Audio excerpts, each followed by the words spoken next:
Bonjour à toutes, bonjour à tous. Retrouvez dans un instant Yves Le Pestipon à la librairie Ombre Blanche lundi 5 mai 2025 lors d'un classique au détail consacré aux aventures de Télémaque de Fénelon et plus précisément aux pages 34-35 de La grotte de la déesse à couronner de fleurs. Bonne écoute.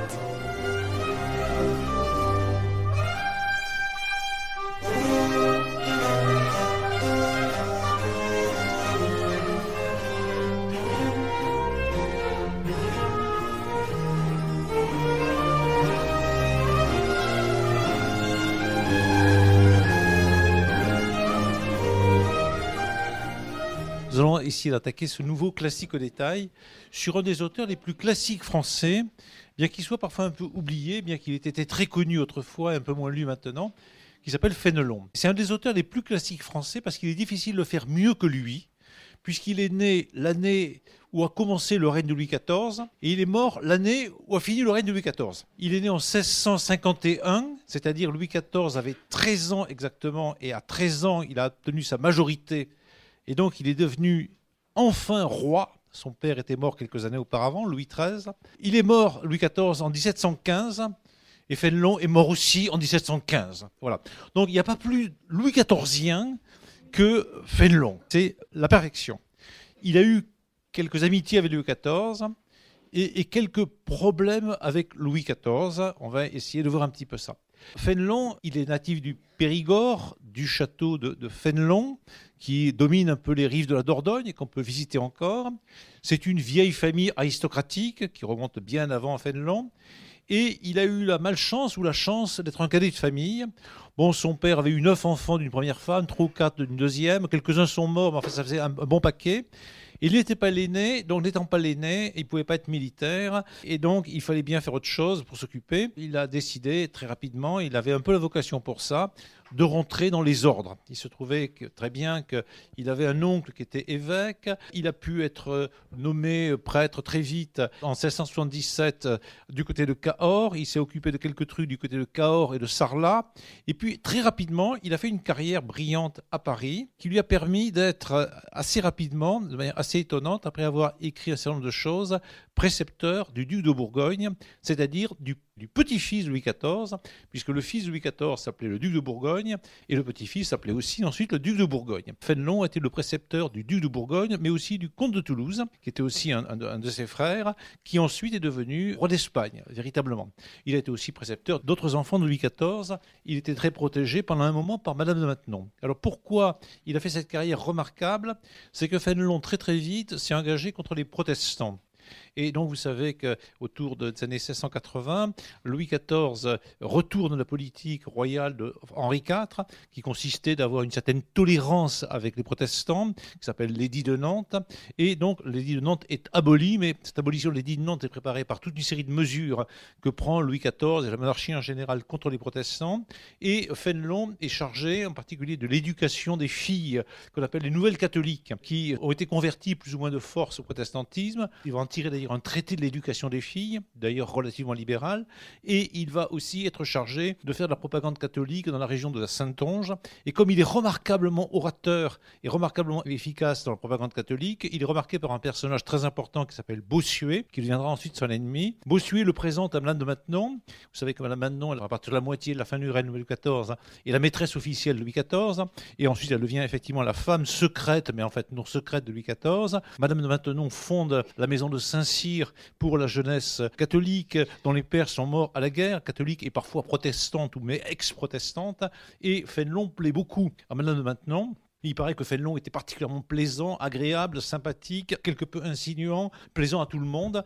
Fénelon est donc nommé par Madame de Maintenon, mais aussi par Louis XIV, mais c'est Madame de Maintenon qui pilote un peu ses affaires, précepteur du duc de Bourgogne, c'est-à-dire du petit-fils de Louis XIV, ce qui est un rôle tout à fait important, puisque donc ça donne accès directement au roi, au roi évidemment. Madame de Maintenon, on est à Versailles, et on peut espérer piloter la politique du règne au siècle suivant, bien entendu, puisqu'on peut espérer que le jeune duc de Bourgogne succédera un jour à Louis XIV, au début du XVIIIe siècle peut-être. Et donc c'est une fonction importante dans le moment, à grande durée de vie potentiellement. Alors, c'est à cette occasion que Fénelon écrit des textes pour éduquer le jeune duc de Bourgogne. Il écrit des fables à la manière un peu de La Fontaine, mais plus morale que celle de La Fontaine. La Fontaine n'est pas vraiment très très catholique, et ses fables sont très problématiques. Fénelon écrit des fables plus morales. Il écrit quelques textes romanesques, et on peut dire des contes, pour éduquer le jeune prince, avec cette idée que grâce à la littérature, grâce à l'écriture, on peut développer chez le jeune prince quelques idées politiques, morales et des formations, et aussi des idées historiques et géographiques. Et c'est dans ce cadre là qu'il écrit un texte dans les années 1694, 12, 13, 14, on ne sait pas trop quand exactement, qui prolonge les aventures d'Ulysse et qui va être publié sous le titre des Aventures de Télémaque. Il va être publié malgré Fénelon en 1699. Il va être publié, on va dire, parce qu'on a probablement volé ses manuscrits, et c'est diffusé, c'est imprimé, et ça a un succès immédiatement considérable. Mais ce succès est un scandale terrible. Le roman au XVIIe siècle, et en particulier pour un homme d'église. C'est terrible parce que le roman, ça raconte des mensonges, principalement. Le roman, c'est écrit assez généralement pour les femmes. Et on le sait. Les femmes, parfois, sont libidineuses. Et on le sait, hein, vous avez vu qu'on n'ose même pas dans les 10 commandements préciser que les femmes n'ont pas à convoiter les hommes, parce qu'elles les convoitent. C'est les hommes dont on nous demande de ne pas convoiter les femmes du voisin. Véritablement, pour les femmes, on ne peut pas faire grand-chose. Et toutes ces idées sont vraiment dans la tête du XVIIe siècle, très fortes. Le roman est dangereux parce qu'évidemment, il est adressé aux femmes, il provoque des images plus ou moins douteuses. Et donc, il est plus ou moins condamnable. On peut admettre à la rigueur que Madame de Scudéry ou quelques autres écrivent des romans, mais un peu sous contrôle. Mais qu'un homme d'église écrive des romans, c'est un peu bizarre, étrange. Et donc, effectivement, ce texte qui va avoir grand succès, et dont Fénelon va essayer d'expliquer que ce n'est pas un roman, mais que c'est une sorte d'épopée, un poème, il va essayer de s'en tirer un petit peu, a un grand succès, mais un succès qui fait scandale parce que c'est un homme d'église. On reviendra sur le contenu de ce roman dans un deuxième temps. Mais ça ne suffit pas, c'est que Fénelon a aussi, il faut le dire, une amitié féminine. Et oui, il n'y a pas que l'abbé Pierre, mais là, c'est plus moral, mais c'est plus compliqué et c'est plus théologique. Il y a une grande affaire dans la théologie catholique au XVIIe siècle qui s'appelle l'affaire du quiétisme. Le quiétisme, c'est une très très grosse affaire, c'est lourd, ça vient de l'Italie, ça vient un peu de l'Espagne, d'un certain Molinos. Qu'est-ce que c'est que le quiétisme ? Vous avez deux thèses qui vont s'opposer sur un point vraiment central. Les hommes vraiment d'église, les gens sérieux comme Bossuet, pensent que la vie du chrétien doit être pilotée par l'Église catholique qui défie un corps de doctrine contrôlé par le Saint-Siège, le conclave, le pape, les cardinaux, les évêques, les curés, etc. Et que donc, effectivement, le travail du chrétien consiste essentiellement à suivre les préceptes de l'Église catholique. Les types ont pensé pour vous, ils font le boulot. Faites le boulot, c'est-à-dire donnez de l'argent à la quête, ne violez pas les voisines, les voisins, ne tuez pas, ne volez pas, etc. Donnez de l'argent aux pauvres, ne vous occupez du reste. Le travail, les points qui font débat, sont entièrement débattus, précisés dans le canon de l'Église catholique. Bon, alors c'est pas mal, donc c'est un travail de fonctionnaire, on va dire, au sens presque mauvais du terme. Et puis il y a un certain nombre de gens qu'on appelle les mystiques. Alors les mystiques, c'est toujours des gens un peu bizarres. Hein. C'est souvent des Espagnols, il faut le dire. Jean de la Croix, Thérèse d'Avila, mais il y en a eu d'autres, évidemment, italiens, français ou autres. C'est des gens qui ont le sentiment que Dieu arrive directement sur eux. Hop, il est là, immédiatement. Il y a un sentiment très présent que Dieu est là. Et là, on ne passe pas nécessairement par les canons, l'Église catholique ou ce qu'on veut. Les mystiques peuvent être catholiques, hein, évidemment, comme Claudel l'a été à un moment, il a reçu la présence de Dieu sous un pilier à Notre-Dame de Paris, mais les mystiques ne sont pas nécessairement des gens qui sont tout à fait central, normé, pontifical, papal et tout ce que vous voulez, cardinaliste, évêque et compagnie. Le mystique, c'est quelqu'un qui prétend et qui éprouve, hein, supposons qu'il soit parfaitement sincère, qu'il y a une présence de Dieu qui arrive en lui. Et ce qui compte, c'est pas qu'il ait lu le corps de doctrine de l'Église catholique, c'est qu'il se soit fait disponible, on va dire tranquillement disponible, à l'amour de Dieu. Tranquillement, en latin, quietus, ça veut dire tranquille, paisible. Et donc, en gros, le mystique, il est calme, il attend, il espère peut-être, et quelque chose se manifeste en lui, qui est l'amour de Dieu, et par cet amour de Dieu, qui ne passe pas par les textes, qui ne passe pas par le corps de doctrine, mais qui est comme immédiat, absolument immédiat, il entre effectivement en contact avec Dieu, et là, il va être éclairé sur ce qui est le bien et vraiment le mal, et il va le faire. On connaît les mêmes débats, on va dire, dans un autre domaine qui est la poésie. On peut penser à la poésie comme une sorte de tradition, de travail, de lecture, de modalités, de règles et tout ce que l'on veut dans ce genre. Très bien, c'est une possibilité.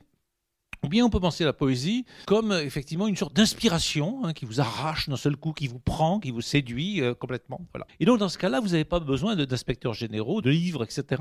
Vous pouvez être un berger des Pyrénées complètement ignare et devenir un grand poète ou un grand mystique. Ça peut arriver aussi à une bergère. Par exemple, du côté de Lourdes, Bernadette Soubirous n'avait pas fait de grandes études de théologie et d'un seul coup, clac, elle voit apparaître la Vierge Marie, et là, elle a des idées, elle prophétise, etc. Voilà. On comprend bien que pour l'Église catholique, comme d'ailleurs pour la tradition poétique universitaire et académique, les mystiques, les poètes inspirés, c'est toujours un peu dangereux. Parce que ce sont des gens qui sont à la limite de l'hérésie. Ça peut même être des femmes, il faut le remarquer. Thérèse d'Avila, assez douteuse, elle a des espèces d'orgasmes divins. Vous comprenez, c'est pas terrible. On commence comme ça, et puis on ne sait pas où on finit. Si vous allez à Rome, Pied de la Garde Termini, vous avez la grande apothéose, de la grande extase mystique de Sainte Thérèse d'Avila par le Bernin. Vous n'êtes pas très certain que c'est pas un film de cul ou si c'est pas un film, disons, théologique. On ne sait pas très bien. C'est entre les deux. C'est juste là. Ça dépend comment on fait les photos et comment se passe dans l'Église. Et donc, effectivement, le mystique, et on va dire solitaire, singulier, génial peut-être, mystérieux, mystique en effet, voilà, quelque part un peu comme l'amour le prend véritablement, et ça peut être n'importe qui, quelqu'un de pratiquement idiot. Le mysticisme, et on va dire le quiétisme, qui va théoriser cette question-là, c'est une prise de position que l'Église catholique en tant que telle loue, parce qu'évidemment dans la tradition catholique il y a des mystiques, mais en même temps il ne faut pas qu'il y en ait trop, il faut se méfier un petit peu. Il faut se méfier un petit peu parce qu'on voit bien les possibilités de délire divers et variés. Et en effet, il y a effectivement des gens qui sont complètement délirants. Si j'entre en transe comme ça en disant « Dieu est là, blablabla », etc., vous êtes en droit peut-être de m'arrêter ou au contraire de me sanctifier, parce que peut-être que je vais faire des miracles. Voilà. Et donc, Madame Guyon est un personnage très intéressant de la fin du XVIIe siècle, qui a quelque peu des visions, qui est un peu folle, certains aspects, on peut le dire, qui est un peu érotique, enfin tout ça, mais qui est une femme de très grande valeur par ailleurs, et qui va incarner effectivement cette position qu'il y a en dehors des sentiers, disons, dogmatiques de l'Église, une possibilité de s'intéresser à autre chose qui est la tradition. En Espagne, on connaît bien ça, Sainte Thérèse d'Avila, Saint Jean de la Croix, il y en a bien d'autres dans un passé lointain, qui sont, disons, des gens qui, à ses yeux, incarnent ce que la tradition catholique assez récente au XVIIe siècle appelle le quiétisme. Le grand auteur du quiétisme, c'est un Espagnol qui s'appelle Molinos, ne pas confondre avec le Molina du molinisme que combat Pascal. Mais donc, voilà une tradition. Et Fénelon va être très attiré.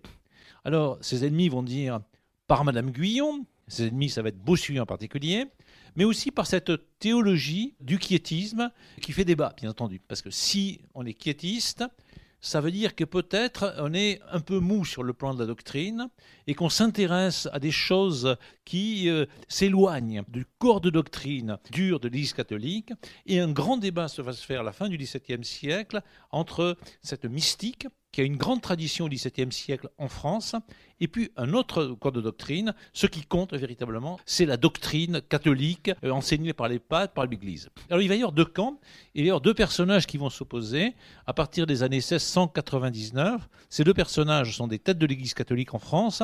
Bossuet d'un côté, Bossuet, l'auteur, l'aigle de Meaux, l'auteur de beaucoup d'Horizons funèbres, très grand personnage, qui lui va incarner la position catholique papal, si on peut dire, dur, le corps de doctrine, et Fénelon qui va présenter l'autre théorie. Et celui qui va gagner, c'est clairement Bossuet, qui va obtenir qu'en bout du compte, Fénelon soit débarqué de sa position de précepteur des enfants de France, donc en particulier du jeune duc de Bourgogne, et au fond exilé au nord, à Cambrai, vous voyez à peu près où est Cambrai, au pays des bêtises de Cambrai, contre ce qui est maintenant la Belgique à peu près. Il va être nommé archevêque de Cambrai. Fénelon, c'est pas mal comme poste, mais ça veut dire tu es loin de Paris, mon vieux, et tu te débrouilles et tu reviens pas. Voilà à peu près le truc. Et donc, les deux choses vont entrer en même temps en action. Les aventures de Télémaque, on va y revenir, vont être extrêmement discutées et condamnées. Et Bossuet va dire, mais c'est quand même pas le travail d'un prêtre, d'un archevêque, de faire des romans avec des scènes nécessairement toujours un peu douteuses, un peu érotiques, un peu tout ce que l'on veut dans ce genre. Mais il y a aussi une autre critique, on va le voir. Et puis, il y a cette question du quiétisme. Ce n'est pas le rôle d'un évêque de s'intéresser à Madame Guyon, qui est, bon, il y en a toujours sur Internet des Madame Guyon un peu mystiques. On en a vu surgir pas mal au moment du Covid, etc., avec des pratiques bizarres parfois, voilà, qui peuvent être à l'extérieur de l'Église catholique, qui peuvent être bouddhisto, tout ce que l'on veut, hein, peu importe. Hein. Mais donc avec cette sensibilité, mais aussi, évidemment, c'est Madame Guyon, c'est-à-dire c'est une femme. Alors le fait que ce soit une femme, déjà, bon, c'est un peu louche. Et donc Fénelon va faire la fin de sa vie, c'est-à-dire le début du XVIIIe siècle, les années jusqu'en 1715, il va vivre presque uniquement à Combray, où il va se comporter le plus possible comme un saint homme. Il va faire de l'action sociale, il va s'occuper des soldats, il va s'occuper de nourrir les gens, parce que vous savez que la fin du XVIIe siècle, il y a des guerres sans arrêt entre la France, l'Espagne, dans toutes ces régions, des limites qui sont pour nous de la Belgique. Et donc, il va faire de l'action charitable autant qu'il peut. Et il va être un homme remarquable, mais il va renoncer, pour l'essentiel, à écrire. Il va renoncer à toute carrière politique. Donc, la carrière de Fénelon s'arrête à peu près en 1700, la carrière politique et littéraire. Et là, il va se consacrer à son archevêché de Combray, avec énergie, sous la malédiction permanente de Madame de Maintenon, qui ne croit plus du tout en lui, de Bossuet, naturellement, et de Louis XIV. Donc, il a une fin de carrière. Alors, qu'est-ce qu'on lui reproche avec ces aventures de Télémaque?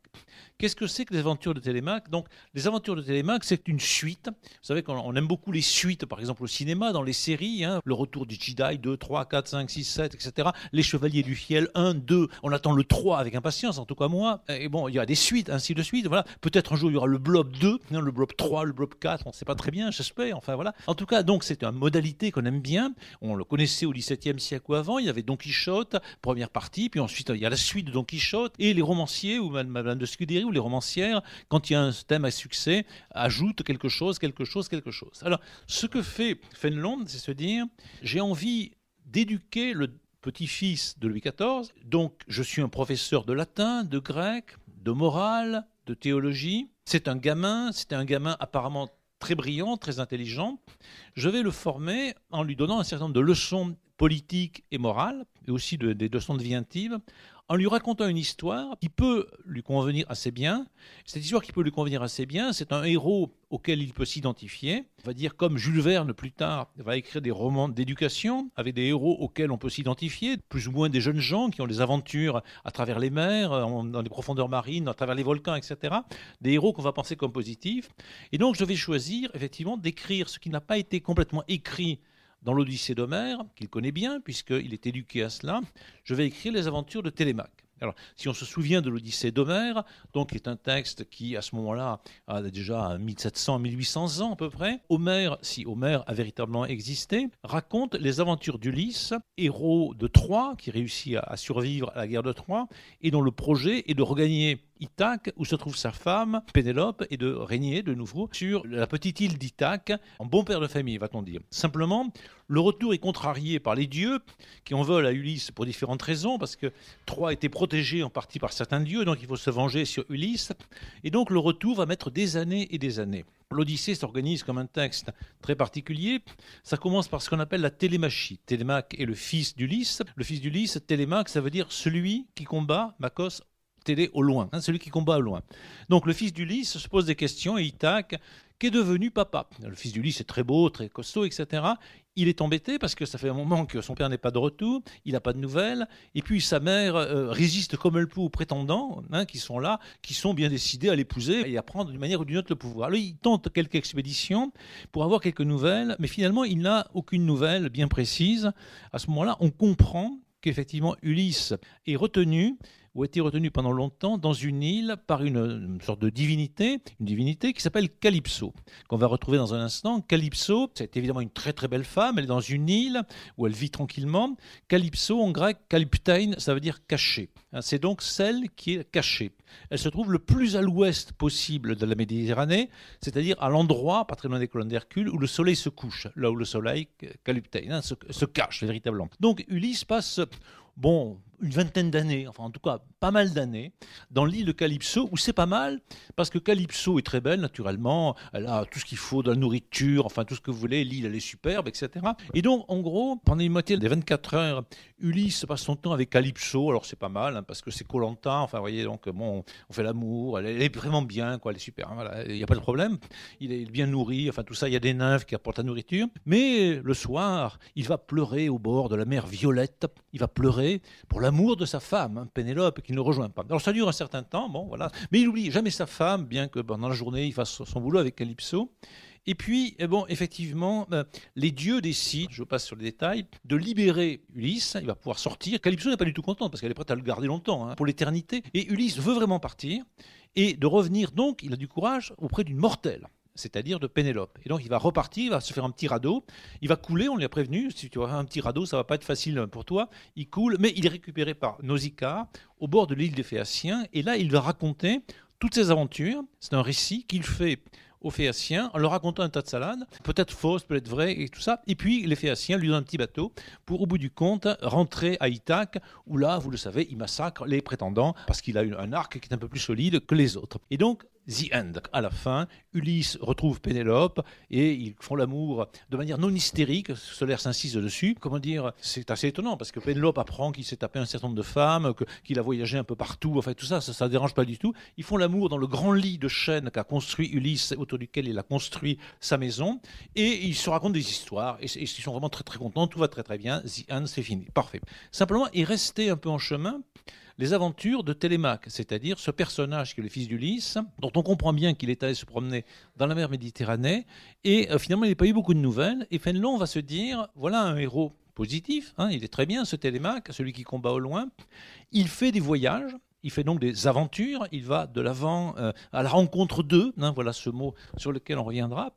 Et puis ça pourrait être quelqu'un qui, à travers ses voyages, apprend un certain nombre de choses, les apprend d'autant mieux qu'il est accompagné, dans le texte de l'Odyssée déjà, par un personnage qui s'appelle Mentor. Maintenant, un mentor, on sait ce que c'est. Donc, quand j'étais professeur de Cagnes, j'étais en quelque façon le mentor de mes élèves, c'est-à-dire le professeur un peu sévère, un peu pénible, etc., qui rappelle la morale, rendait des copies à l'heure et des choses comme ça. Mentor, en réalité, c'est Minerve, la déesse Minerve, qui est transformée en mentor et qui accompagne Télémaque et qui, à toute occasion, on va le voir tout de suite, le prévient, attention, va pas là, fais ceci, etc. Méfie-toi des femmes, surtout, ça c'est le problème numéro 1, de manière à devenir le futur prince idéal. Donc, le futur prince idéal, première leçon, attention aux femmes.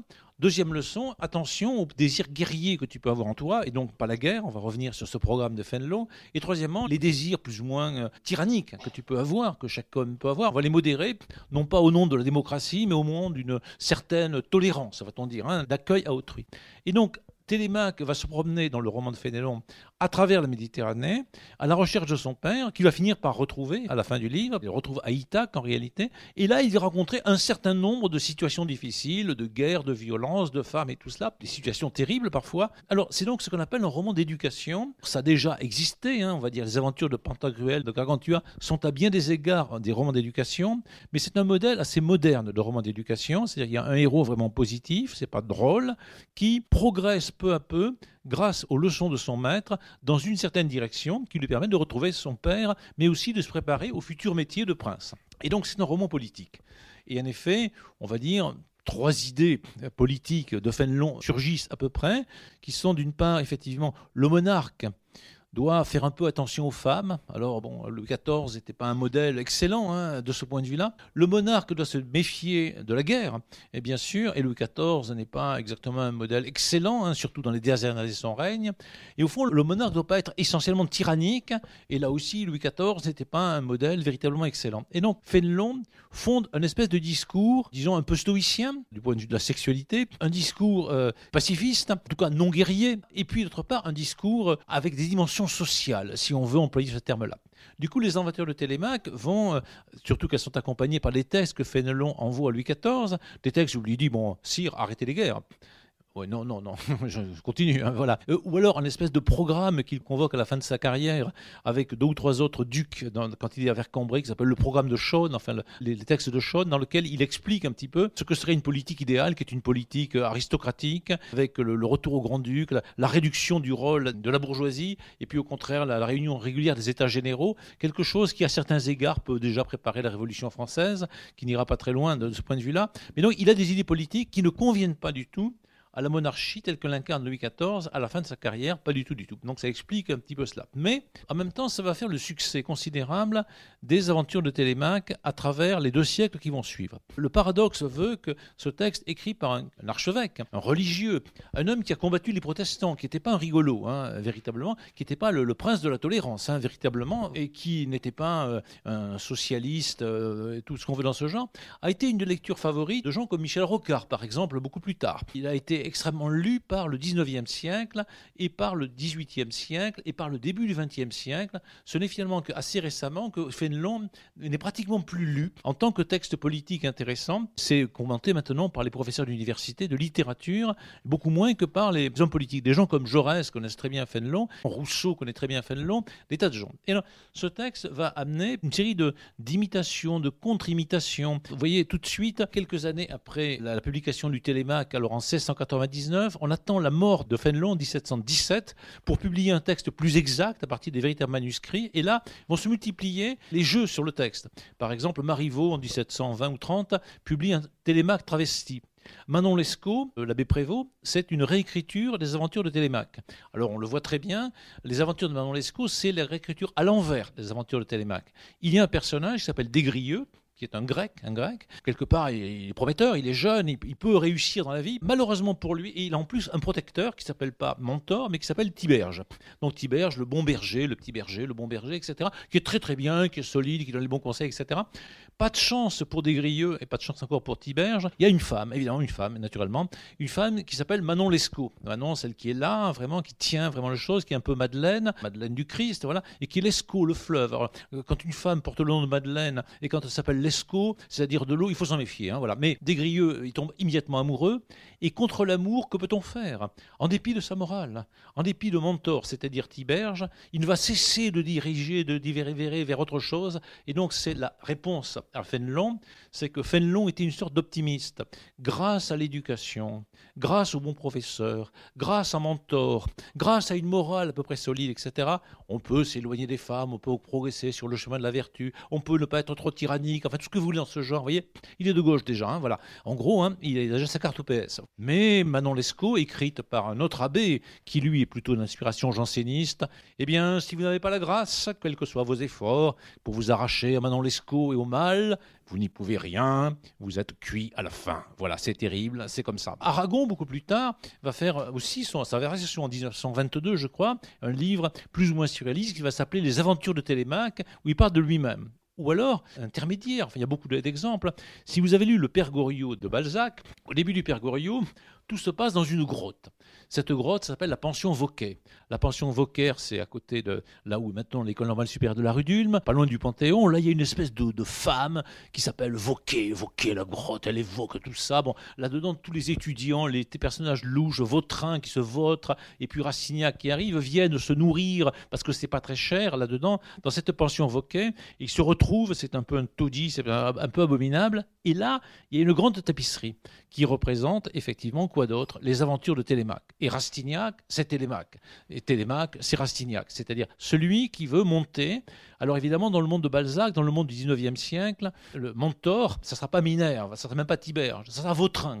Alors qui est Vautrin? Bien sûr, c'est un affreux bagnard, c'est un homosexuel en pli, enfin c'est la totale, c'est un bandit de grand chemin qui veut amener Rastignac vers l'horreur de l'abomination en réalité. Ce que Rastignac, d'ailleurs, qui est un rasteigneux, va ne pas détester le faire. Ça sera un affreux bonhomme, mais avec beaucoup de talent et autres. Et donc, le Père Goriot, et on va dire largement la Divine Comédie, la Comédie humaine, excusez-moi, c'est une réécriture des aventures de Télémaque et bien d'autres textes, Marcel Proust et bien d'autres, et Le Voyage au bout de la nuit de Céline, sont très largement des réécritures de ce livre fondamental de l'histoire littéraire française, mais aussi de l'histoire politique. Parce que, effectivement, Fénelon ouvre un espace à une pensée qu'on a envie de dire de gauche, en effet. C'est-à-dire cette idée selon laquelle l'homme est perfectible grâce au travail de l'éducation, et aussi à son travail sur lui-même, et que effectivement des valeurs vraiment fondamentales, c'est une certaine vertu, bon, à l'égard des femmes peut-être, pas uniquement, un certain pacifisme, en tout cas non à la guerre, quelque chose comme ça, et puis une certaine idée d'une certaine justice sociale, voilà à peu près. Et donc ceci vient évidemment s'opposer à une pensée janséniste, radicale, qui dit non, ça n'a aucune importance, parce que ce qui compte, c'est la grâce, ou une pensée de pure autorité, qui est celle de gens comme Bossuet, pour qui ce qui compte, c'est de respecter la loi de l'Église, les commandements, enfin tels qu'ils sont formulés par l'Église, et même pas par la Torah, l'Église véritablement. Donc on a là une ligne. Et alors cette ligne, ce qui est intéressant, c'est qu'elle se fait dans un texte littéraire que Fénelon n'a jamais tout à fait avoué. Parce qu'en effet, ce n'était pas extraordinaire pour un homme d'église de faire un roman. Parce qu'en effet, le roman, c'est un texte souvent écrit par des femmes, en tout cas écrit pour des femmes, qui utilise des images plus ou moins érotiques, plus ou moins séduisantes et autres. Donc ce n'est pas très théologique, ce n'est pas très moral même, voilà, au sens de Cicéron, des stoïciens, tout ce que vous faites dans ce genre. C'est un genre un petit peu dangereux, et c'est dans cette zone un peu dangereuse que se situe ce texte-là. Et c'est ce qu'on va regarder maintenant, en regardant le début des aventures de Télémaque, presque le début, où effectivement ça commence dur pour Télémaque, parce que la première personne qu'il rencontre, c'est Calypso. Et Calypso est sur son île, elle est sur son île devenue déserte par elle et les nymphes, et elle est en manque, la pauvre femme, parce que Ulysse est parti. Et elle tourne en rond dans son île avec sa grotte, évidemment, et elle voit arriver un beau mec qui s'appelle Télémaque, et du premier coup, elle se dit « Waouh, c'est le fils d'Ulysse !» Waouh, waouh, elle le veut, mais elle ne comprend pas très bien parce qu'il est accompagné par un vieillard qui est donc Mentor. Et donc, coucou, beau prince, viens, c'est les 2-3 premières pages, c'est comme ça à peu près que les retraites d'Aragon, viens dans ma grotte, viens dans mon île, et je vais te montrer un petit peu ma grotte. Et là, évidemment, c'est un peu dangereux pour un jeune homme qui s'appelle Télémaque. Heureusement, Mentor est là, mais bon. On est à la page 34, c'est-à-dire 3 pages après le début du livre. Le livre, je lis la première phrase, ça commence comme ça. Calypso ne pouvait se consoler du départ d'Ulysse. Dans sa douleur, elle se trouvait malheureuse d'être immortelle. Sa grotte ne résonnait plus de son chant. Alors vous comprenez que quand Bossuet lit « Sa grotte ne résonnait plus de son chant », lui il est fou de rage. Parce que là, vous imaginez un peu, hein, ouais, vous imaginez quoi. Ouais. Moi aussi. Page 34.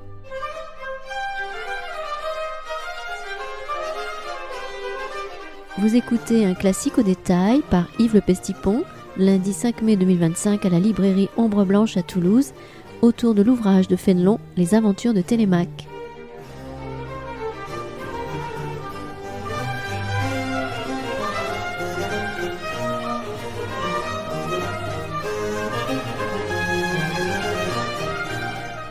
La grotte de la déesse était sur le penchant d'une colline. De là on découvrait la mer, quelquefois claire et unie comme une glace, quelquefois follement irritée contre les rochers, où elle se brisait en gémissant, élevant ses vagues comme des montagnes. De l'autre côté, on voyait une rivière où se formaient des îles bordées de tilleux fleuris et de hauts peupliers qui portaient leurs têtes superbes jusque dans les nues. Les divers canaux qui formaient les îles semblaient se jouer dans la campagne. Les uns roulaient leurs eaux claires avec rapidité, d'autres avaient une eau paisible et dormante, d'autres, par de longs détours, revenaient sur leurs pas comme pour remonter vers leur source et semblaient ne pouvoir quitter ces bords enchantés. On apercevait de loin les collines et des montagnes qui se perdaient dans les nues et dont la figure bizarre formait un horizon à souhait pour le plaisir des yeux. Les montagnes voisines étaient couvertes de pampres verts qui pendaient en feston, le raisin, plus éclatant que la pourpre, ne pouvait se cacher sous les feuilles. Et la vigne était accablée sous son fruit. Le figuier, l'olivier, le grenadier et tous les autres arbres couvraient la campagne et en faisaient un grand jardin. Calypso, ayant montré à Télémaque toutes ces beautés naturelles, lui dit « Reposez-vous, vos habits sont mouillés, il est temps que vous en changiez. Ensuite nous nous reverrons et je vous raconterai des histoires dont votre cœur sera touché. » En même temps, elle le fit entrer avec Mentor dans le lieu le plus secret, le plus reculé d'une grotte voisine de celle où la déesse demeurait. Les nymphes avaient eu soin d'allumer en ce lieu un grand feu de bois de cèdre dont la bonne odeur se répandait de tous côtés, et elles y avaient laissé des habits pour les nouveaux hôtes. Télémaque, voyant qu'on lui avait destiné une tunique d'une laine fine, dont la blancheur effaçait celle de la neige, et une robe de pourpre avec une broderie d'or, prit le plaisir qui est naturel à un jeune homme en considérant cette magnificence. Mentor lui dit d'un ton grave « Est-ce donc là, ô Télémaque, les pensées qui doivent occuper le cœur du fils d'Ulysse ? Songez plutôt à soutenir la réputation de votre père et à vaincre la fortune qui vous persécute. Un jeune homme qui aime à se parer vainement comme une femme est indigne de la sagesse, de la gloire. La gloire n'est due qu'à un cœur qui sait souffrir la peine et fouler aux pieds les plaisirs. » Télémaque répondit en soupirant « Que les dieux me fassent périr plutôt que de souffrir que la mollesse et la volupté s'emparent de mon cœur. Non, non, le fils d'Ulysse ne sera jamais vaincu par les charmes d'une vie lâche et efféminée. Mais quelle faveur du ciel nous a fait trouver après notre naufrage cette déesse ou cette mortelle qui nous comble de bien. Craignez, repartit Mentor, qu'elle ne vous accable de maux. Craignez ces trompeuses douceurs plus que les écueils qui ont brisé votre navire. Le naufrage et la mort sont moins affreux que les plaisirs qui attaquent la vertu. Gardez-vous bien de croire ce qu'elle vous racontera. La jeunesse est présomptueuse. Elle se promet tout d'elle-même. Quoique fragile, elle croit pouvoir tout. et n'avoir jamais rien à craindre. Elle se confie légèrement et sans précaution. Gardez-vous d'écouter les paroles douces et flatteuses de Calypso, qui se glisseront comme un serpent sous les fleurs. Craignez le poison caché. Défiez-vous de vous-même et attendez toujours mes conseils. Ensuite, ils retournèrent auprès de Calypso, qui les attendait. Les nymphes, avec leurs cheveux tressés, les habits blancs, servirent d'abord un repas simple, mais exquis pour le goût et pour la propreté. On n'y voyait aucune autre viande que celle des oiseaux qu'elles avaient pris dans des filets, ou des bêtes qu'elles avaient percées de leurs flèches à la chasse. Un vin plus doux que le nectar coulait des grands vases d'argent dans des tasses d'or couronnées de fleurs. Que c'est beau! Voilà, que c'est beau, que c'est moral, que c'est immoral. Hein, voilà, c'est ça le problème de ce texte-là. C'est vraiment entre les deux. Et donc, effectivement, les doctrinaires de l'Église catholique, en l'occurrence Bossuet, mais naturellement quelques autres, Madame de Maintenon, qui était née dans le ruisseau. Vous savez, c'est une prostituée, et puis ensuite, elle a progressé, elle a piqué Louis à Madame de Montespan, puis elle est quand même devenue une dévote, archidévote, etc. Quand on lit ça, on se dit, c'est l'archevêque qui a fait ça? Alors là, bon, ça pose un peu problème. Et c'est très moral. Mais comme tous les romans vraiment moraux et comme tous les films moraux, c'est ce qu'on détourne le plus facilement pour les renverser en immoralité la plus totale. Il vaut mieux, si on veut faire un film érotique et pornographique, partir d'un texte très sérieux, très moral, et on le retourne légèrement et ça fait des effets certains. C'est vieux comme le monde et ça continue. Alors, donc, on a là un texte parfaitement littéraire parce que parfaitement ambigu et qui a été tiré par la tradition dans des directions opposées. Naturellement, on ne sait pas du tout si Fénelon était un peu coquin par derrière, possible, ce que suggérait évidemment Bossuet et ses amis, naturellement. Regardez Madame Guyon, quand même, c'était lourdement insistant.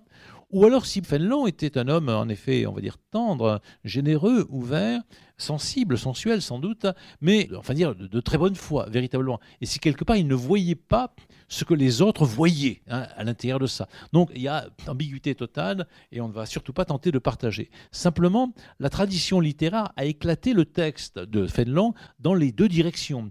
Il y a eu des imitations, on va dire, paillardes, gauloises, en fait, tout ce que vous voulez. Le marquis de Sade, ça n'est donné à cœur joie, Apollinaire, enfin tout le monde y est allé de ces histoires. Et puis aussi, ceux qui en ont tiré une morale très positive, véritablement. En effet, l'homme, on va dire, plus ou moins de gauche, qui est Fénelon, qui est Télémaque, tel qu'il est présenté ici ou là, doit se défier quelque peu des tentations féminines, attention, même quand vous êtes Jaurès, ou même quand vous êtes Marx ou autre, ou quand vous êtes Lénine, encore plus, méfiez-vous un petit peu. C'est dangereux tout ça. Voilà, on sait bien la difficulté d'intégrer les femmes dans un certain paysage de gauche traditionnel français ou allemand ou autre.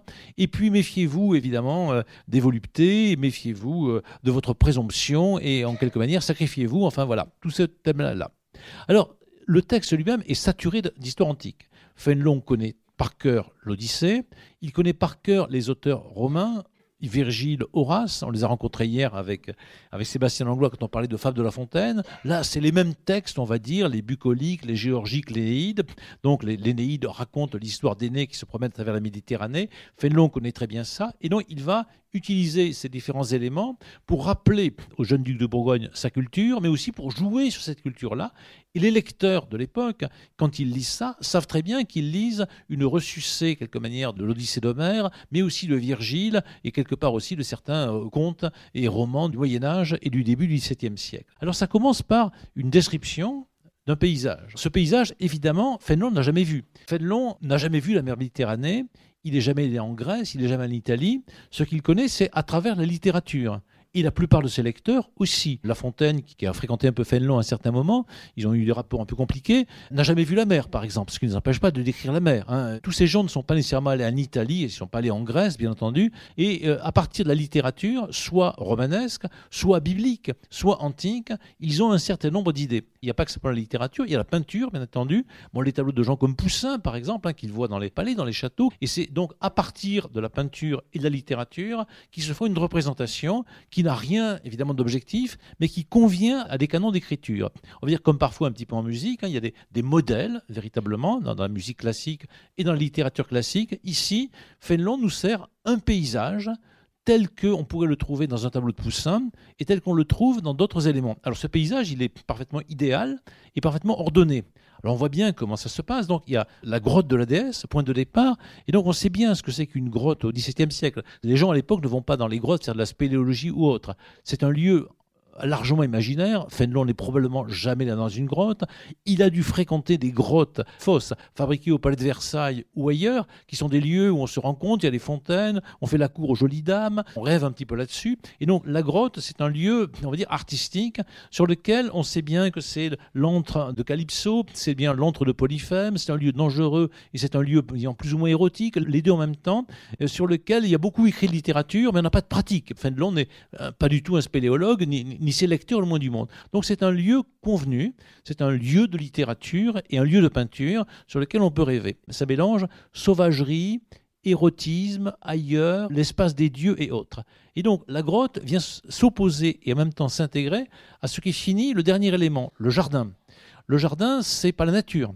Le jardin, c'est un espace cultivé soit pour produire des légumes ou autres, mais ici c'est pas le cas, pour produire de la beauté. Et donc le jardin est aussi un espace, disons, un peu naturel, mais travaillé, comme la grotte. C'est un espace ouvert, heureux, qui vient répondre à la grotte, mais comme l'inverse de la grotte, puisque le jardin est, disons, au soleil, voilà, ouvert complètement, alors que la grotte, plus ou moins sauvage et obscure. Mais évidemment, dans un beau jardin, c'est-à-dire dans un beau jardin de Versailles, il y a une grotte nécessairement. On fait une grotte pour, alors si même vous allez à Bondigou, maintenant il y a une sorte de maison de santé qui date du XVIIe, XVIIIe siècle. Dans le parc de Bondigou, vous avez naturellement une grotte. Si vous allez au château de Bonrepos-Riquet, qui est le château de Riquet, pas très loin de Toulouse, et qui date du XVIIe siècle, vous avez évidemment une grotte. La grotte, c'est un lieu obligé d'un jardin. Qui n'a pas sa grotte chez soi quand on est riche, ça va pas. Donc dans un bon jardin, il y a une grotte, et la grotte est pensée comme un espace dans le jardin. Et donc l'extérieur, enfin l'intérieur, l'extérieur, la zone profondément féminine, trouble, dangereuse qui est la grotte, et la zone cultivée, plus masculine et ouverte qui est le jardin. Et le jardin, évidemment, fait référence au jardin d'Éden qui est là central. Simplement, c'est le jardin d'Éden revu par l'Antiquité gréco-romaine, c'est-à-dire, par exemple, pour des gens comme Fénelon, par les jardins de Tivoli ou d'ailleurs, c'est-à-dire le jardin de la Renaissance, c'est-à-dire le jardin idéal. Et donc, on a affaire à un paysage qui est un paysage construit, qui va de la grotte au jardin, et le jardin, c'est à la fois petit et immense. Ce paysage, il est complet, comme dans les tableaux de la Renaissance, vous avez tous vu des tableaux flamands de Ruysdael ou bien d'autres, vous avez des paysages complets, intégraux, y compris dans les tableaux de Van Eyck, vous avez à travers la fenêtre, par exemple, de la Vierge Chancelier-Rolin, vous avez un paysage complet qui apparaît, avec la ville, la mer, les châteaux et tout ce que vous voulez. Et donc, dans un bon paysage, il y a la mer, bien sûr, c'est bien, il y a la terre, naturellement, il y a de l'eau, des rivières, des eaux, tout ça complète, et puis il y a aussi, effectivement, de belles plantes qui prospèrent, et puisqu'on est dans le sud, ici, la vigne qui va être là, mais il y a aussi le laurier, si je me souviens bien, le figuier, l'olivier, le grenadier. Donc tout ce qu'on trouve dans la Bible, dont Fénelon a le catalogue, on a les éléments. Donc c'est un jardin qui est plein de références de littérature et de peinture pour décrire cela. Alors il est parfaitement ordonné, on peut imaginer tous les ordres possibles pour un jardin. Faire une description, on peut commencer par le début, parce qu'on a devant, puis ce qui est au fond, puis l'inverse. Mais là on a un ordre qui est un peu différent. On a donc d'un côté la mer, on découvrait la mer quelquefois claire et unie comme une glace, quelquefois follement irritée contre les rochers, où elle se brisait en gémissant. Alors il y a une petite note de bas de page qui rappelle aux gens qui ne l'ont pas vu que c'est une citation de Virgile tout simplement.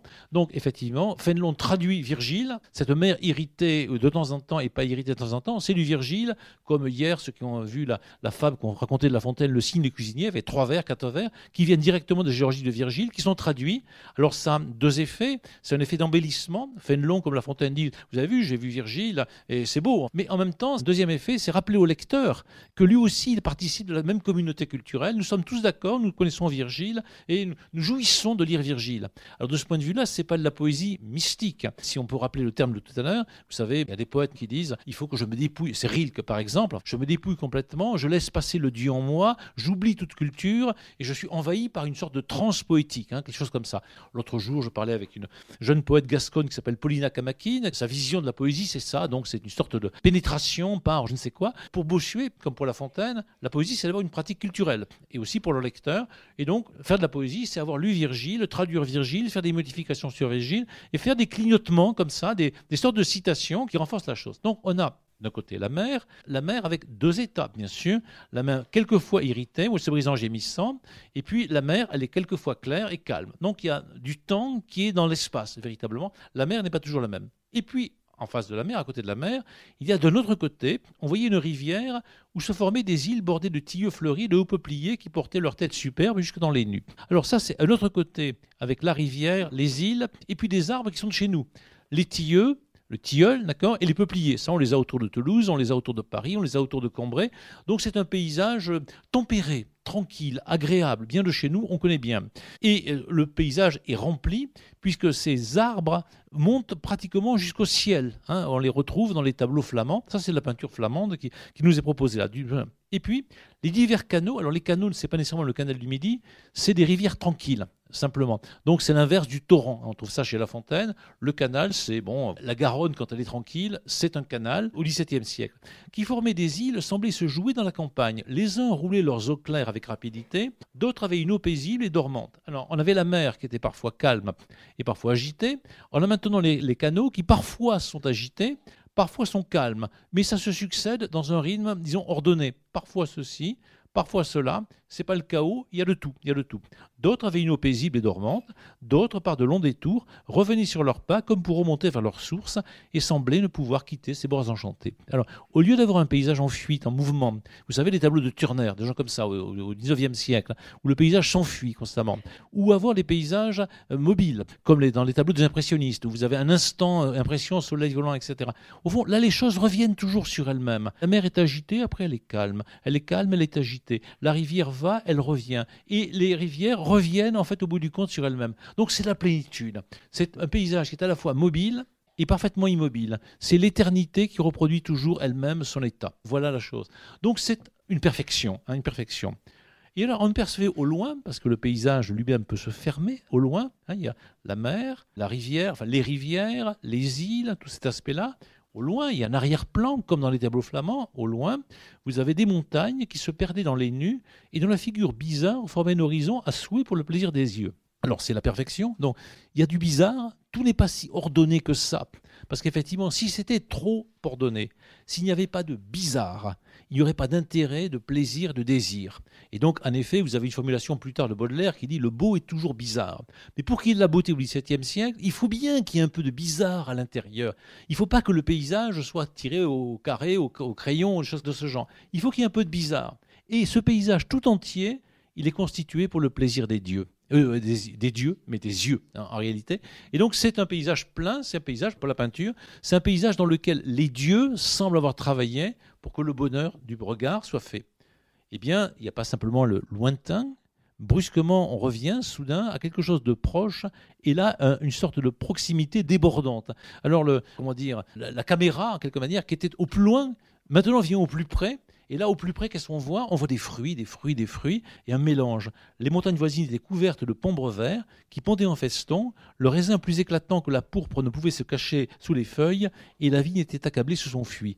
Et donc, on passe du nord. On avait le peuplier, on avait les tilleuls. Maintenant, on est au sud avec le raisin, que connaît assez peu Fénelon, bien sûr, même s'il y avait du raisin plus au nord que maintenant à l'époque, mais ça ne devait pas être terrible. C'est un raisin extrêmement débordant. Le raisin sort de la vigne. C'est le raisin dont rêve le renard, dans Le Renard et les raisins de la fable de La Fontaine, des raisins mûrs apparemment. Donc, ce n'est pas simplement du raisin, c'est plus que du raisin.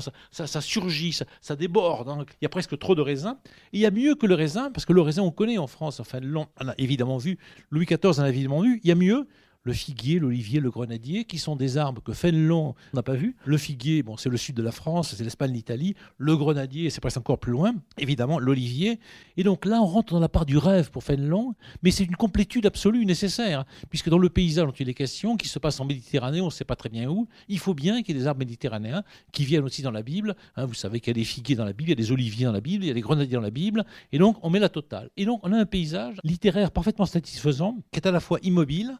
Et oui, parce que l'immobilité, c'est la perfection. Il faut que le temps soit éternellement immobile. En même temps, mobile, qui revient constamment sur lui-même, parce que les rivières, la mer qui revient, etc. Et parce que les arbres poussent, et parce qu'effectivement, la vigne, sans arrêt, se développe. Alors, évidemment, il n'y a pas d'hiver, il n'y a pas de vent, il n'y a pas de bêtes sauvages, il n'y a pas de cannibales, il n'y a pas de Hittite, il n'y a pas Poutine, enfin, il n'y a personne qui est méchant là-dedans.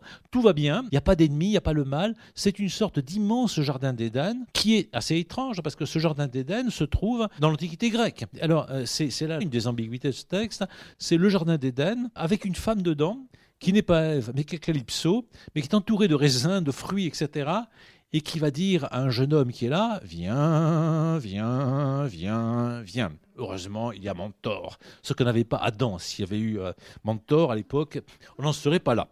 Et voilà Calypso, donc Calyptène, se cachait, qui, ayant montré à Télémaque que toutes ces beautés naturelles, donc voilà, démonstration, le professeur du muséum d'histoire naturelle, voilà le paysage, c'est très beau.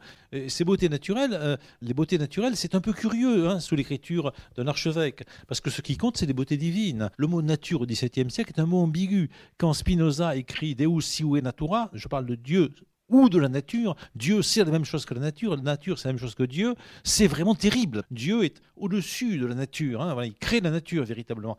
Et donc Calypso qui montre ses beautés naturelles, c'est un peu curieux, mais bon, c'est Calypso. Reposez-vous, vos habits sont mouillés, il est temps que vous en changiez, ensuite nous nous reverrons et je vous raconterai des histoires dont votre cœur sera touché. Donc on a le temps, elle n'est pas pressée, bon, elle est cougar un peu peut-être, mais elle n'est pas pressée véritablement, donc on a véritablement le temps et ce qu'elle propose, c'est le repos et c'est des histoires. Parce qu'en effet, bon, c'est un des grands secrets de l'humanité, mais le XVIIe siècle a beaucoup médité dessus. Ce que les hommes aiment, les hommes ou les femmes, d'ailleurs, c'est qu'on leur raconte des histoires, vraies ou fausses, peu importe, mais qu'on nous raconte des histoires. Et donc Ulysse a très bien compris ça, il raconte des histoires aux gens qu'il rencontre, les Phéaciens ou n'importe. Elles sont vraies ou elles sont fausses, ça n'a pas d'importance, mais elles nous intéressent, véritablement. Et donc, quand vous serez reposés, je vous raconterai des histoires. Les histoires, quand on Télémaque, c'est des histoires sur son père, puisque Calypso lui a dit quelques lignes plus haut qu'elle avait des nouvelles sur son père. Alors lui, il veut avoir ses nouvelles sur son père, mais on va prendre du temps, et l'écriture romanesque, c'est aussi une écriture où on prend son temps. Et prendre son temps, c'est un peu louche, d'une manière ou d'une autre. Plus c'est long, plus c'est bon, on le sait bien, c'est pas une doctrine très catholique. Donc on va prendre son temps. En même temps, elle le fit entrer avec Mentor dans le lieu le plus secret et le plus reculé d'une grotte voisine de celle où la déesse demeurait. Donc il y a une grotte, et il y a une deuxième grotte. Et dans la deuxième grotte, encore plus cachée, là, c'est encore mieux. La femme nous mène dans une grotte qui est encore dans la grotte. Voilà, c'est de grotte en grotte. Donc, c'est pas la grotte de Nio, c'est pas la grotte de Lombrive, c'est la grotte de Calypso. Les nymphes avaient eu soin d'allumer en ce lieu un grand feu de bois de cèdre dont la bonne odeur se répandait de tous côtés et y avait laissé des habits pour les nouveaux hôtes. Donc, c'est pas une grotte humide, froide, glaciale, voilà, avec des problèmes spéléologiques divers et variés. C'est plein de feu ou de fumée, et le bois qui est choisi, c'est le bois de cèdre, et donc un bois qu'on a guère en France, qu'on avait guère à l'époque, maintenant il y a dans le Luberon, mais enfin, c'est le bois du Liban, par exemple, ou du Maroc, ou d'ailleurs. Donc c'est un bois biblique, une fois de plus, c'est un bois parfumé qui sent bon, un bois que ne connaît pas Fénelon, mais un bois sur lequel on peut rêver, et donc un bois avec des valeurs balsamiques, véritablement.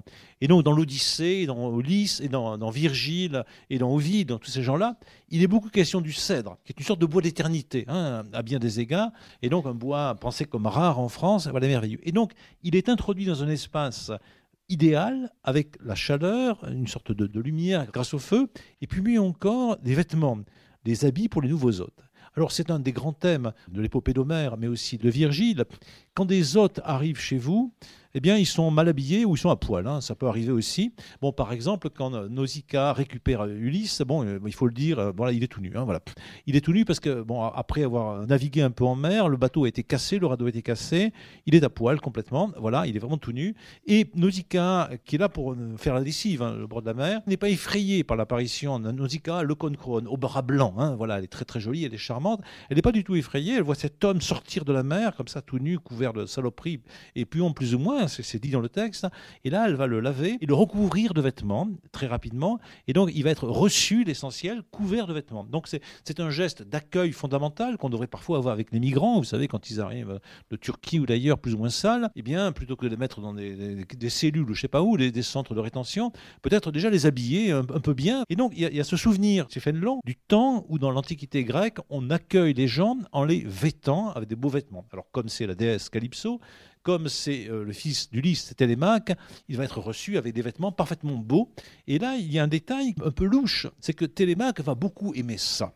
Il va beaucoup aimer ça, et c'est un peu curieux. Télémaque, voyant qu'on lui avait destiné une tunique d'une blanche laine, dont la blancheur effaçait celle de la neige, et une robe de pourpre avec une broderie d'or, prit le plaisir qui est naturel à un jeune homme en considérant cette magnificence. Là, Bossuet est furieux. D'ailleurs, ici, de ce passage, il a raison d'être furieux. Pourquoi ? Pourquoi ? Parce que, quand même, Télémaque n'est pas un PD, quoi, voilà. Il faut dire les choses comme elles sont, en le disant un peu vulgaire. Normalement, un héros, Ce qui lui plaît, quand un héros est un héros, quoi, un vrai héros, quoi, un héros, quoi, Rambo, vous voyez, ce qui lui plaît, c'est qu'on lui file des armes de guerre, des épées, des trucs comme ça, quoi, des trucs vraiment solides, des trucs avec lesquels il va tuer Roland, Roncevaux, vous voyez. Vous imaginez Roland arrivant, se disant, tiens, ou Rambo, tiens, c'est joli ce truc, ça vient de chez Darty, je sais pas où, enfin, non. Rambo, il arrive, tu passes l'arme, hein, l'arme de guerre. Or, Calypso reçoit Télémaque en lui filant pas des armes, mais des vêtements extrêmement beaux, avec un peu d'or en plus, une broderie d'or, la pourpre, etc. Et lui, il prit plaisir qui est naturel à un jeune homme en considérant cette magnificence. Alors le plaisir qui est naturel à un jeune homme, on ne sait pas très bien ce que c'est, mais ce n'est pas nécessairement de regarder des vêtements. Vous savez, il y a une vieille légende dans l'Antiquité qui dit que Achille n'avait pas vraiment envie d'aller à la guerre. Bon, c'est normal, voilà, tout le monde n'a pas envie d'aller à la guerre, et Achille, vous comprenez, il y a autre chose à faire. Bon. Et alors, qu'est-ce qu'on fait ? Il se cache au milieu des femmes. Quand vous n'avez pas envie de faire le service militaire, vous allez vous cacher au milieu des femmes, c'est pour ça que je suis là en Cagne, enfin, avec les femmes, c'était bien. Et là, Ulysse et quelques autres veulent récupérer Achille pour qu'il aille faire la guerre, parce que c'est un costaud quand même, vous voyez, c'est un peu comme Antoine Dupont, voilà. Il n'a pas envie d'y aller. Et là, on fait au milieu des femmes, il est déguisé en femme, très bien. On met un tas d'armes et un tas de vêtements. Et là, Achille, il ne peut pas faire autrement, il va aller vers le tas d'armes. Et là, on l'a repéré, c'est lui. Or, Télémaque, il est très content de cette magnificence. Et le magnificence est assez ambigu, parce que c'est ce qui est grand, hein, véritablement. Et ce qui est grand pour les hommes, c'est effectivement les armes, les plaisirs de la guerre. Or, il est très très content d'être dans une grotte, avec les nymphes, avec les beaux vêtements, les broderies. Et donc tout ça est quelque part très humain, parce qu'il n'y a pas de raison que les hommes n'aiment pas être dans une grotte avec des nymphes, avec des beaux vêtements, etc. Mais on va dire, c'est pas si guerrier que ça. Alors c'est là que se joue quelque chose chez Fénelon qui est attentif peut-être à ce qu'était le jeune duc de Bourgogne, hein, et à la jeunesse en général. Au fond, les jeunes mâles ne sont pas nécessairement passionnés par les armes. Ils peuvent être aussi intéressés par les beaux vêtements, la grotte, la féminité, etc. Mais il y a quelque chose là qui entre en rupture avec un certain discours viriliste, hein, qui existait à l'époque et qui existe toujours. Hein. On donne des petits soldats de plomb aux garçons et aux filles, on leur donne des jolies poupées avec des vêtements. Alors évidemment, Mentor intervient. Ouf, on est sauvé. Mentor lui dit d'un ton grave. Et donc Mentor, mince l'esprit, voilà, il a raison. Est-ce donc là, au Télémaque, les pensées qui doivent occuper le cœur du fils d'Ulysse ? Le fils d'Ulysse, lui, il doit être un combattant. Mais le fils d'Ulysse est aussi, Ulysse, un personnage ambigu. Parce que dans le genre guerrier, c'est moyen. C'est moyen, vous savez qu'il libère Troie, pas de manière très virile. C'est par la ruse, en s'introduisant avec ses copains dans un cheval. C'est pas terrible. Il s'évade de la grotte de Polyphème en crevant l'œil à Polyphème, mais en se mettant, lui, plus ou moins à plat ventre, sous des moutons. Donc il se transforme en animal. Et Ulysse accepte d'être finalement un peu nul dans plein d'occasions. Et il va aussi se livrer au plaisir érotique, se soumettre de cette manière à Circé, dans l'île de la sorcière Circé, etc. Donc Ulysse est un personnage lui-même assez ambigu. C'est pas Rambo du tout, Ulysse. Hein. C'est pas un type terrible. Hein. Si on cherche un film américain avec on tue les Viettes à chaque minute, hein, voilà. Ou les Chinois, ou les Russes, ou qui vous voulez. Mentor n'a pas tort, mais en même temps, il y a toute une histoire que connaît bien Fénelon, compliquée avec Ulysse. Soyez plutôt à soutenir la réputation de votre père et à vaincre la fortune qui vous persécute. Un jeune homme qui aime à se parer vainement comme une femme est indigne de la sagesse et de la gloire. La gloire n'est due qu'à un cœur qui sait souffrir la peine et fouler aux pieds les plaisirs. Alors, j'écoutais hier une petite émission France Culture sur l'abbé de Choisy. Alors lui, c'était déguisé en femme tout le temps. Ça n'empêchait pas de coucher avec des femmes, avoir des enfants de temps en temps, mais ce qui lui plaisait, c'est d'être habillé en femme. Et on sait bien que Monsieur Frère du Roi, c'est-à-dire le frère du roi Louis XIV, était un homosexuel qui s'habillait en femme assez régulièrement. Ça convenait assez bien à Louis XIV, d'ailleurs, parce que du coup, il n'avait pas vraiment un concurrent. Monsieur Frère du Roi était un très grand militaire, contrairement à ce que croit Donald Trump, qui croit que les homos ne sont pas nécessairement des grands militaires. Monsieur est un excellent militaire. Il a commandé victorieusement les armées royales, mais c'était pas un mec très viril. C'est lui qui protégeait pas mal Molière, le théâtre, etc. Il aimait bien s'entourer de Fabrice Lucchini à l'époque et de gens comme ça. Vous voyez, voilà. Donc il était dans une ambiance un peu comme ça. Fénelon connaît très bien ça. Et Mentor encore plus. C'est-à-dire qu'il y a quelque chose de dangereux dans le royaume si le roi ou le frère du roi commence à se plaire un peu trop aux vêtements, aux jolis vêtements. Mais Louis XIV, aussi aimait bien s'habiller en femme. On voit bien les tenues de Louis XIV, et vous savez que les perruques, c'était pas nécessairement masculin avant Louis XIV. Il s'est mis à mettre des perruques pour cacher sa calvitie, et parce qu'il se poudrait, et tout ce que vous voulez. Donc tout ça, c'est sur un terrain qui, à l'époque, est un terrain incertain, qui n'est pas le même que pour nous, tout à fait. Hein. C'est pas le terrain non plus de guerre de 14. Télémaque répondit en soupirant. Et oui, il va être d'accord avec Mentor, mais il soupire. Il y a comme un remords, un regret, une hésitation. Celui qui combat au loin, où est-il ? Que les dieux me fassent périr plutôt que de souffrir, que la moresse et la volupté s'emparent de mon cœur. Bravo, hein, bravo, vous pourriez dire Bossuet. Bravo, pourrait dire les stoïciens. Bravo, pourrait dire le général machin. Non, non, le fils d'Ulysse ne sera jamais vaincu par les charmes d'une vie lâche et efféminée. À peine a-t-il dit ça.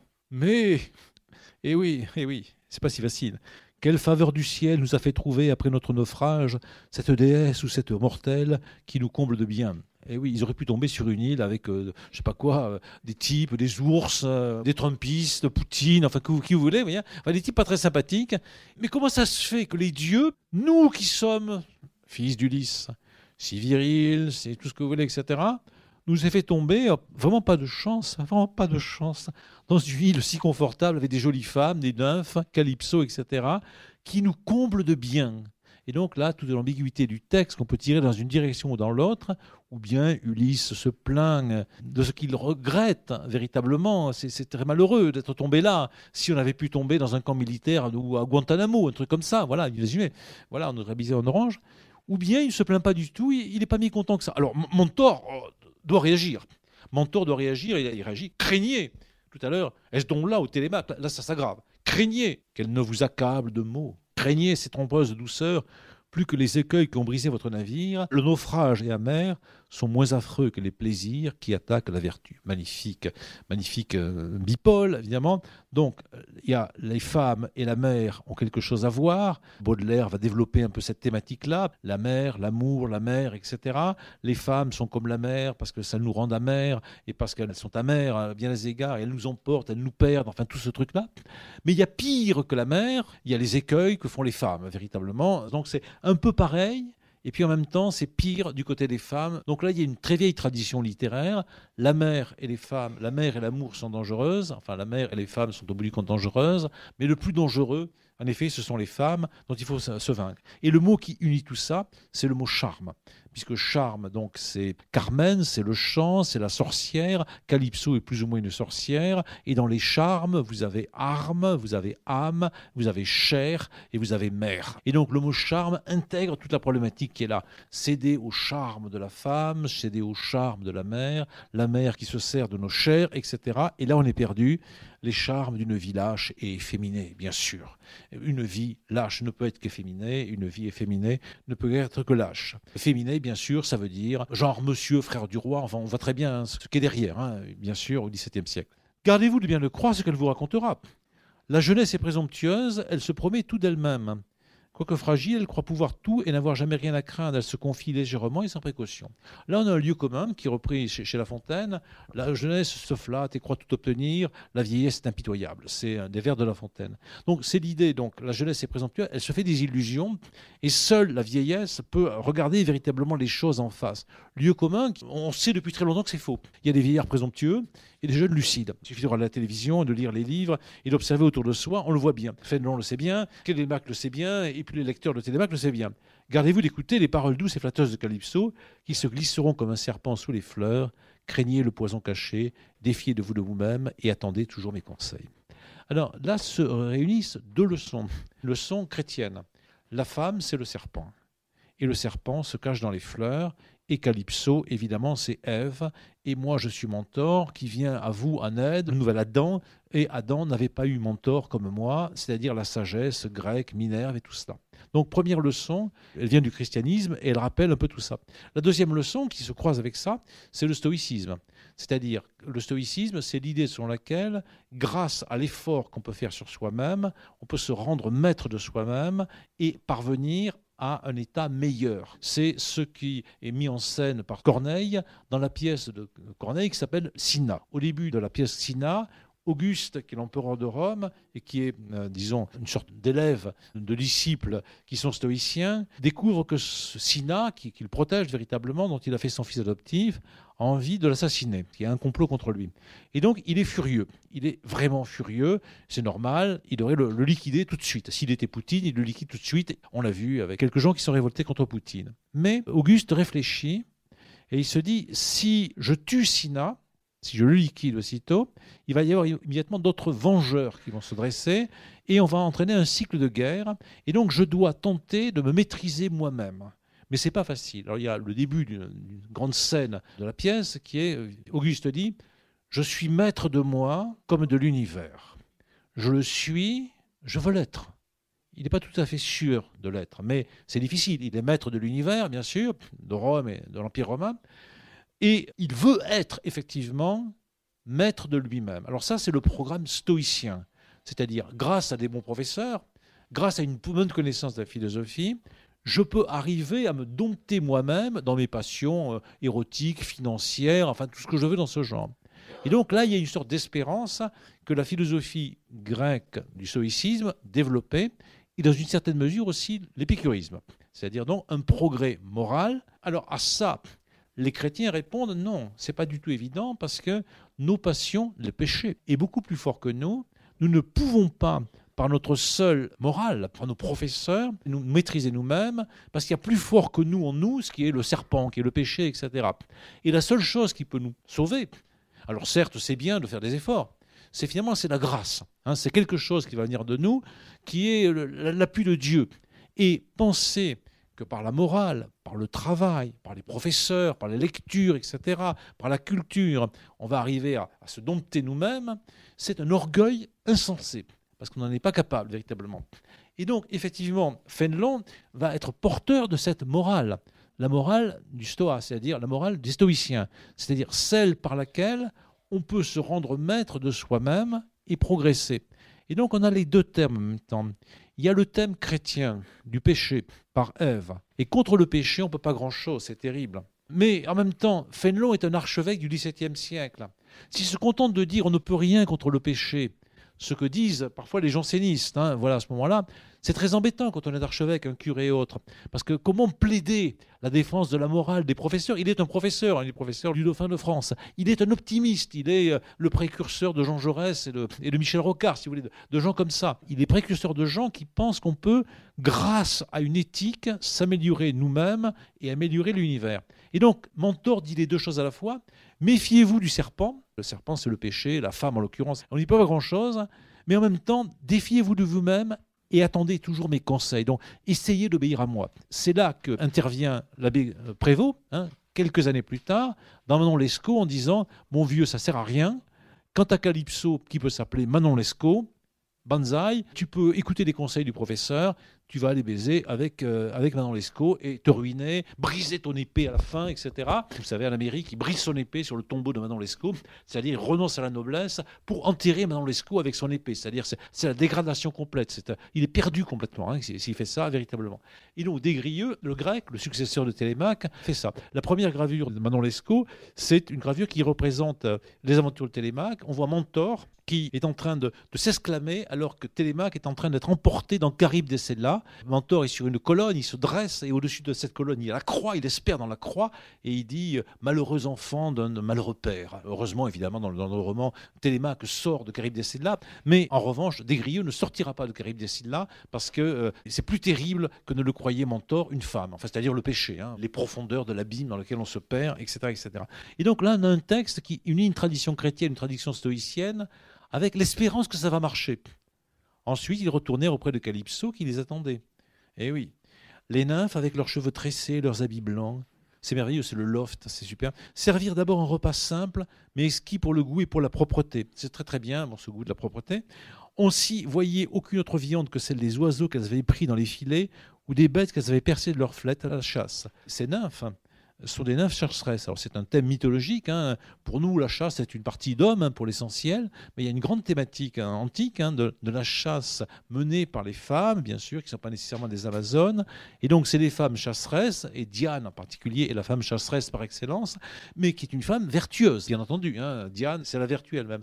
Donc elle chasse, bien entendu. C'est pas le résultat d'une agriculture qui est donnée là, c'est l'activité noble, la chasse véritablement. Donc des bêtes, la viande, c'est au sens moderne, et en plus de tout cela, un vin plus doux que le nectar coulé des grands vases d'argent dans des vases d'or couronnés de fleurs. Donc perfection, les vases sont pleins, le vin c'est du nectar, les fleurs qui l'entourent, les animaux ont été capturés par les femmes elles-mêmes, et tout cela est là. Et donc on a vraiment ce qu'on appelle un locus amoenus, c'est-à-dire un lieu idéal dans la grotte, avec la mer à côté, avec les fleurs, avec le bonheur, le confort, la tranquillité, la paix, etc. Et donc comment ne pas être tenté, évidemment, par ce luxe merveilleux qui est proposé gratuitement aux jeunes Télémaques. Et donc, on comprend évidemment qu'ils soient intéressés. Alors, le roman commence par là. On n'est pas, pour l'instant, pas encore vraiment dans les aventures. On est juste dans quelque chose qui est donné. Et on se dit, mais alors Télémaque, il va rester là. Voilà, tout le temps, puisque bon, c'est vraiment très bien. Et le travail de mentor va consister à lui dire, vas-y, pars à la recherche d'Ulysse. Comment le fils peut-il partir à la recherche du père alors qu'il est au départ dans quelque chose comme ça? Ce roman a eu effectivement un très très grand succès dès qu'il est sorti, à partir de 1699, avec une édition, on va dire, pirate, et puis après une édition plus honorable, mais qu'en n'a pas voulu Fénelon, puisqu'il est paru après la mort de Fénelon. Et puis il a été édité, réédité, traduit dans le monde entier, et extrêmement lu au XVIIIe. Bon, tous les révolutionnaires de 89 et suivants connaissaient les aventures de Télémaque, des gens comme Victor Hugo, Flaubert, etc., connaissent très bien les aventures de Télémaque, et réécrivent des sortes de contre-aventures de Télémaque. Par exemple, l'éducation sentimentale de Flaubert est une contre-aventure de Télémaque. En gros, le héros, c'est Frédéric Moreau, qui porte ce nom de mort haut, de mourir haut, etc., et qui va essayer de progresser dans la vie sociale, mais ça va toujours rater, ça sera lamentable. Plus ça avance, moins ça avance. Ou ça va être les aventures de Rastignac, qui va être un nouveau Télémaque, mais un Télémaque pourri. Ou ça va être plus tard le voyage au bout de la nuit de Louis-Ferdinand Céline, où Bardamu est un Télémaque dans un monde obscur complètement. Ça commence par la guerre, ça va de plus en plus mal, et il n'y a pas de mentor qui vienne apporter la sagesse, parce que tous les mentors sont nuls, sont pourris et tout ce que vous voulez. Évidemment, les romans de Sade méditent très largement dessus, à part que naturellement, mentor est systématiquement, c'est réincarnation, c'est un moine pourri, pervers, enfin tout ce que vous voulez dans ce genre. Et donc, les aventures de Télémaque, c'est une grande source de la littérature, de la poésie, du théâtre à travers le XVIIIe, le XIXe siècle, et encore jusqu'au XXe siècle, et ça invente un modèle. Alors, le mot aventure lui-même est un mot qui a eu le plus grand succès possible, parce que le titre est génial, Les aventures de Télémaque, fils d'Ulysse, parce qu'évidemment, ça fait apparaître ce mot ancien Télémaque, donc celui qui combat au loin, avec ce mot moderne, qui est le mot aventure. On avait fait un colloque sur la notion d'aventure au XVIIe siècle. Le mot aventure n'apparaît pas au XVIIe siècle, mais il se multiplie dans les romans. Et cette idée, qu'on connaît bien maintenant, un roman d'aventure, on sait ce que c'est, enfin voilà, il y en a eu plein, des films d'aventure, on sait ce que c'est.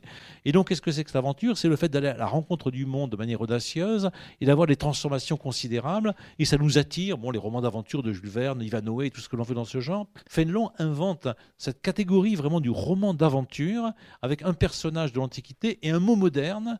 On va dire, c'est pas les aventures d'Ulysse. Ulysse, c'est pas un roman d'aventure. L'Odyssée, c'est absolument autre chose. Ici, on va de l'avant vers quelque chose avec un optimisme philosophique. Alors, c'est un succès. C'est une forme moderne de littérature à ce moment-là. C'est des idées politiques qui vont intéresser un tas de gens au XVIIIe siècle et au XIXe siècle, qui quelque part sont pour nous un petit peu ringardes à certains égards. Parce qu'en effet, on est passé par d'autres temps, au temps de l'intelligence artificielle et autres. On ne sait pas très bien exactement ce que c'est que mentor. On n'a pas non plus un plaisir nécessairement très intense à lire ces textes-là, parce qu'en effet, c'est très lent, c'est saturé de culture antique, c'est pas très drôle, c'est lourdement démonstratif à bien des égards. C'est le roman tel que le déconstruit Flaubert ou que déconstruit Proust. C'est-à-dire, c'est du roman à message. C'est assez clair, il y a un message politique et moral, et le roman n'aura peut-être pas à faire ça à nos yeux véritablement, mais ça fait rien. C'est un monument de l'histoire littéraire. Je voulais pour ça faire une petite promenade sur Fénelon. N'hésitez pas à aller voir le château de Fénelon au bord de la Dordogne, qui est une merveille, où il a vécu vraiment, et de se balader un peu dans ce Périgord où se trouvent tous ces gens-là.